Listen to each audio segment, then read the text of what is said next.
Espírito de um homem, de quem quer que seja, é a palavra de Deus. A palavra de Deus tem poder para mudar o nosso caráter, nossa personalidade, as nossas posturas, nossa ética que às vezes pomos, que vivemos diariamente, e ela tem poder para mudar o nosso comportamento. Daí porque nesta noite eu te peço, abra o teu coração para Deus falar contigo. Abra o teu coração para que o Espírito Santo adentre na tua alma e você venha ser tocado pelo poder do Espírito Santo, Alexandre. E como esta campanha é voltada à pessoa amada do Espírito Santo, o Espírito Santo é a terceira pessoa da Trindade. O Espírito Santo, ele é bem-vindo também neste lugar. Ele é bem-vindo nesta noite, nesse último dia de campanha sobre essa temática extraordinária, onde muitas igrejas já não pregou, sequer fala do Espírito Santo. E esse tema, ele é profundo, ele dói na alma, ele vai de encontro a nós mesmos. Aquilo que nós acreditamos ou pensamos, achamos que está agradando a Ele. E será que estamos realmente de acordo com aquilo que Ele quer para conosco? E esta é a questão.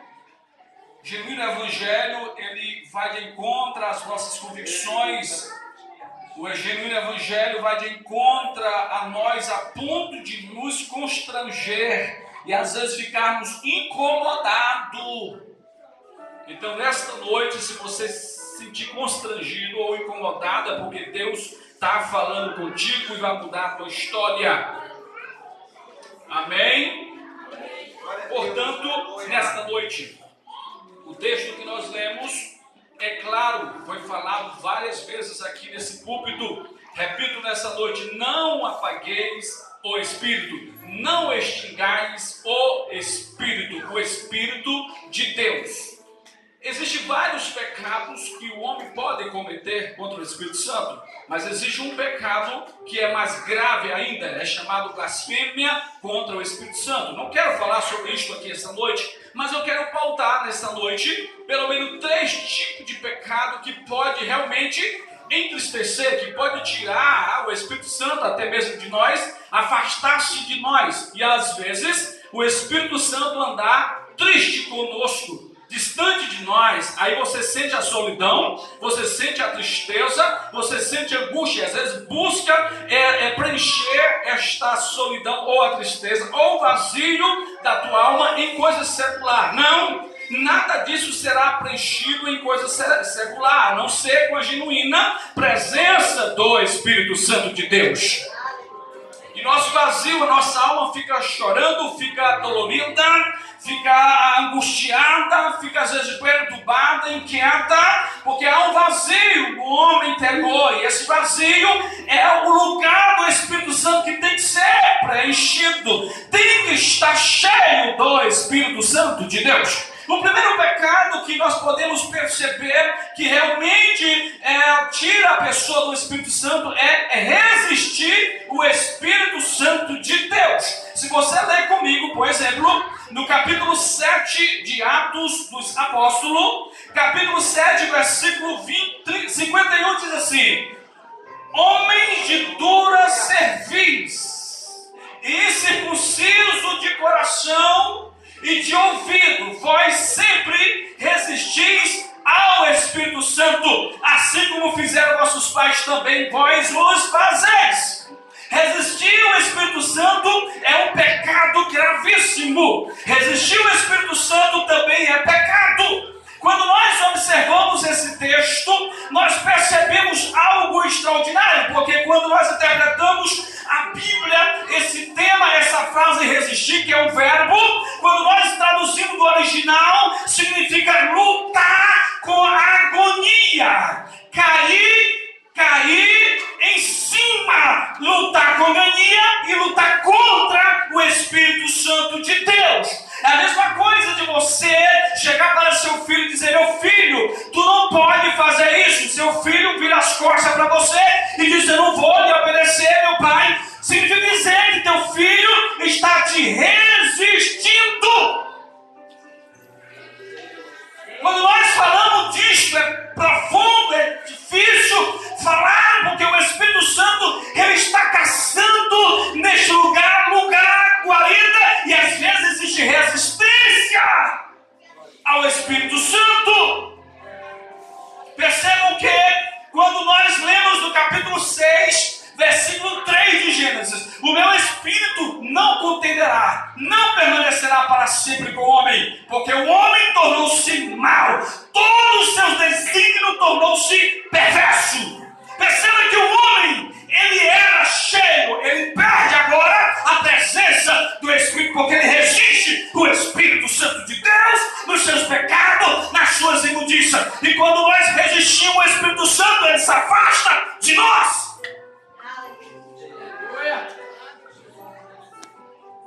Amém? Se você ler o capítulo 9 de Gênesis, nós vamos perceber algo extraordinário, terrivelmente extraordinário, de Neemias, capítulo 9.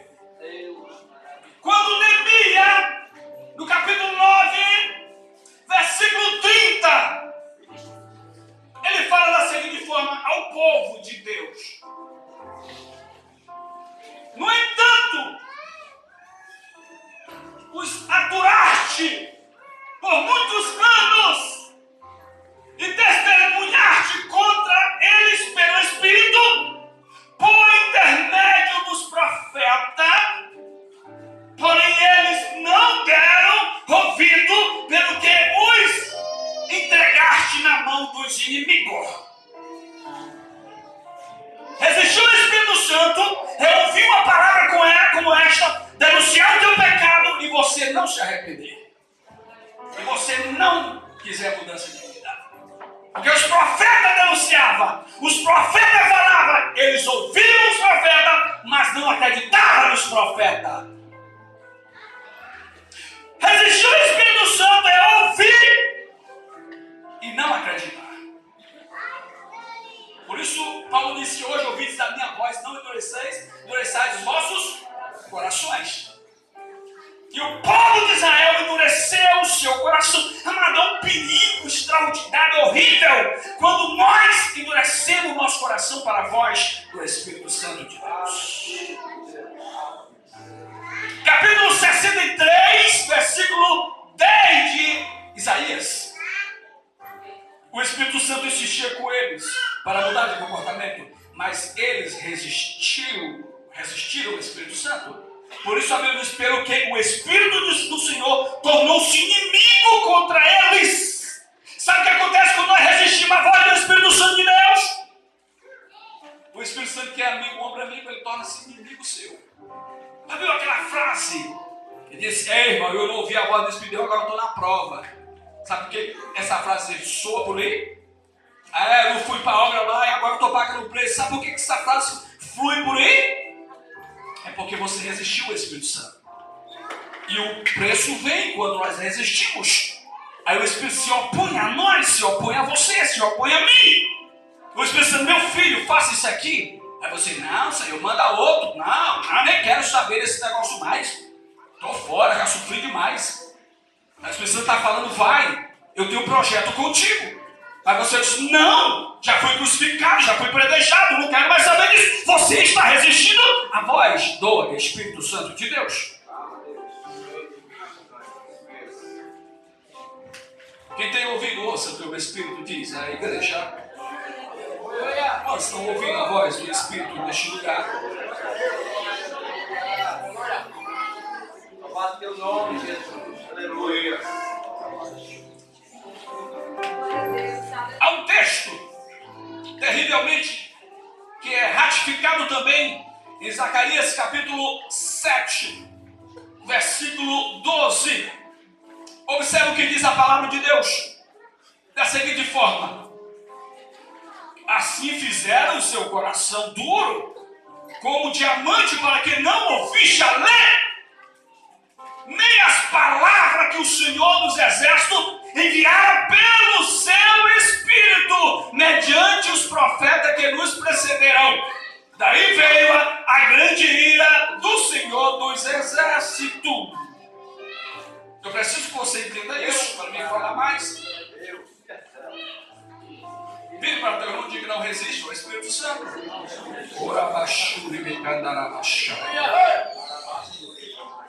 Aleluia.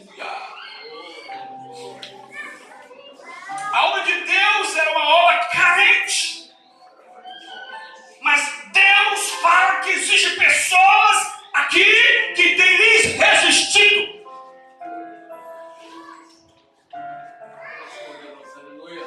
Sabe por que você resiste? É porque tu quer fazer a tua vontade, não a vontade dele.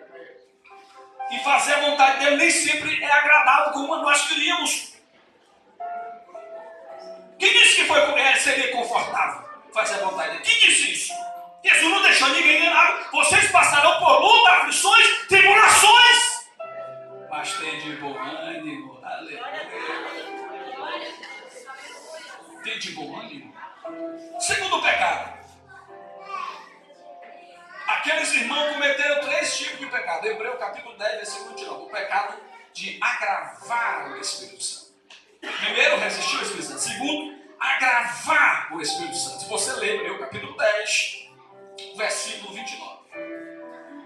Primeiro pecado, de pisar o Espírito Santo. O Filho de Deus, melhor falando. Segundo, o de ter por comum o sangue da aliança. Isso é pecado. Às vezes você pega o cálice e diz: não, isso aqui é. Está nem preparado para céu, você cia de qualquer jeito. Você não está levando em conta a consagração, a santificação desse cálice, que é símbolo do sangue de Cristo. Então isso é comum para você. Entretanto, você está profanando o cálice da aliança. E terceiro, é exatamente agravar o Espírito Santo de Deus. Agravar aqui é ultrajar, é afrontar, debochar, zombar, injuriar a pessoa do Espírito Santo. Mas diz que fala línguas estranhas. Bestado, toda hora está falando línguas estranhas. Abestado, toda hora quer profetizar. Sei pra que isso no meio da igreja? Pra que isso? Ué, se quem opera tudo isso, diz o apóstolo Paulo, é o Espírito, por que tu critica? Por que tu zomba?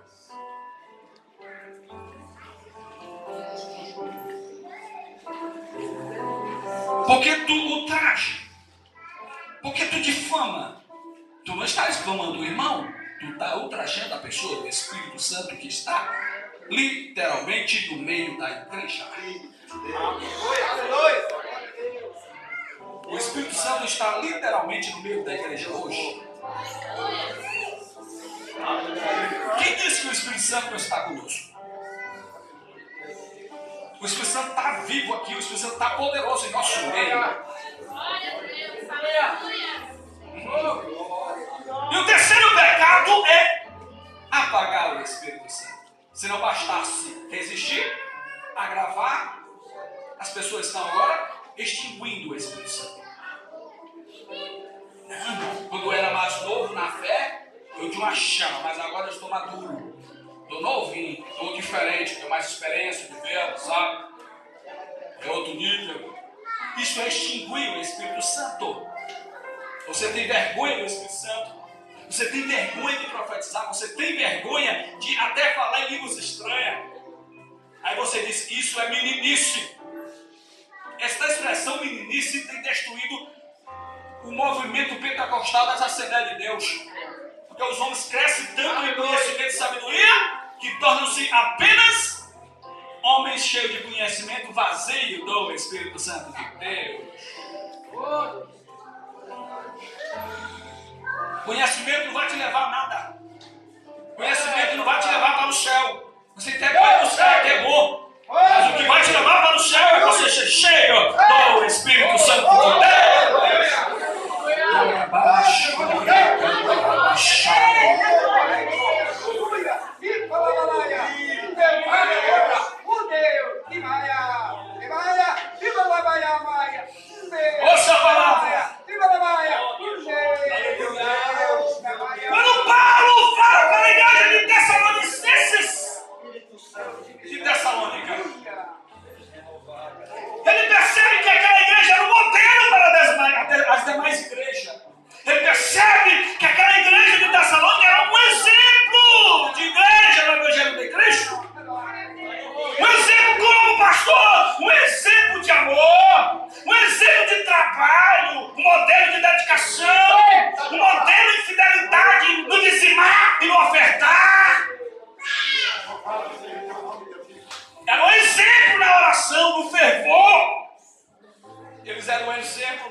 exemplo na obediência.